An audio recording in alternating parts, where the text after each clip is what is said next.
Well, the August jobs report is out, providing a modest surprise. While down from its surge in July, employers added 315,000 jobs in the month of August, slightly more than expected.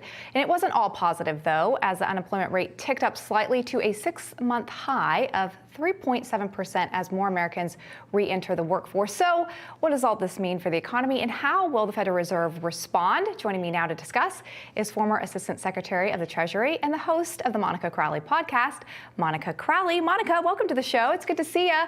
All right, overall numbers are modestly better than expected, but how is the Federal Reserve reading today's report? Because that's really what's going to matter.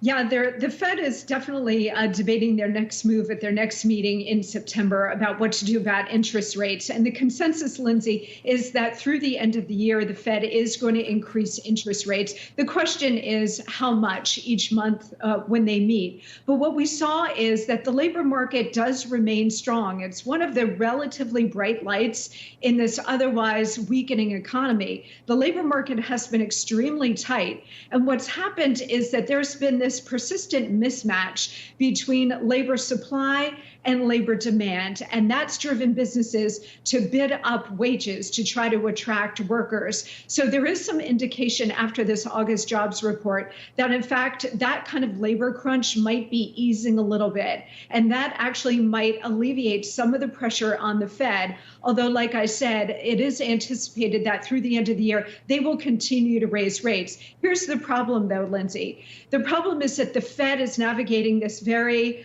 fine line because they want to try to bring in the economy into what they call a soft landing without triggering a full-on recession, although technically we are already in one.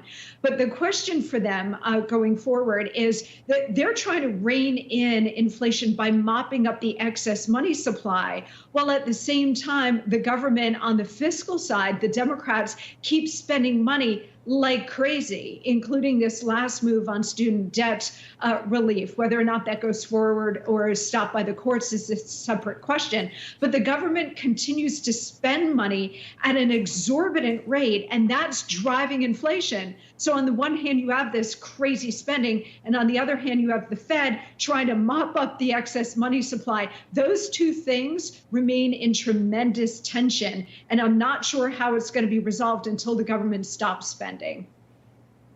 You know, you bring up the student loan debt, which the administration says will resume in January. Then they say those payments will actually help pay for any inflationary costs that may be caused by paying for student debts. Many people say that's bogus. That's not true. But how will that affect the Fed? Because we're talking out in January now. So it seems like they're not working in tandem. Yeah, they're not. I mean, you do have this inherent tension. On the one hand, like I said, you've got the Fed that's trying to mop up the money supply and try to rein in inflation and get it from the current 8.5%, which is astronomical, down to their target rate of 2% inflation.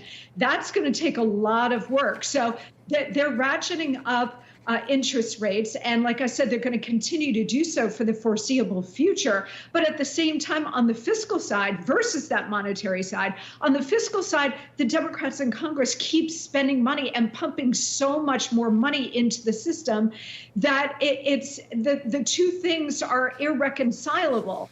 And so that's why I think the American consumer is going to see this astronomical inflation continue for quite a long time.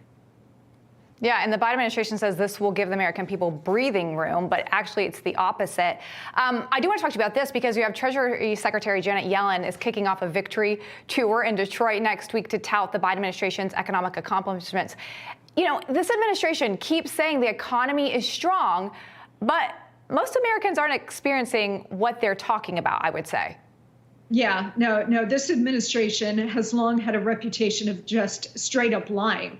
I mean, there's spin and then there's lying. This administration has been lying through its teeth about the state of the U.S. economy. There are some relatively strong pockets, like we just talked about, in terms of the labor market. And it looks like the labor market is starting to ease a little bit. So that crunch is starting to be alleviated. But we have skyrocketing inflation, sky high energy prices, all being done on purpose. you still have a persistent supply chain crisis and this ongoing labor shortage. Remember, Lyndsay, we have about 11 million jobs in America that remain unfilled.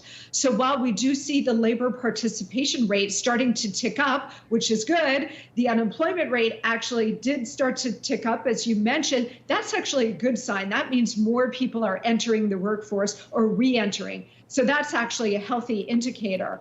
But overall, this economy is taking assaults left and right from the monetary side and the fiscal side. And so it's a lot weaker than what the Biden administration is telling you. They're trying to put a gloss on it because we're heading into a midterm election. But the American people are living this economy every day on the ground, and they know it's not good. That's so right. Monica Crowley, good to see you this evening. You too. Thanks, Lyndsay.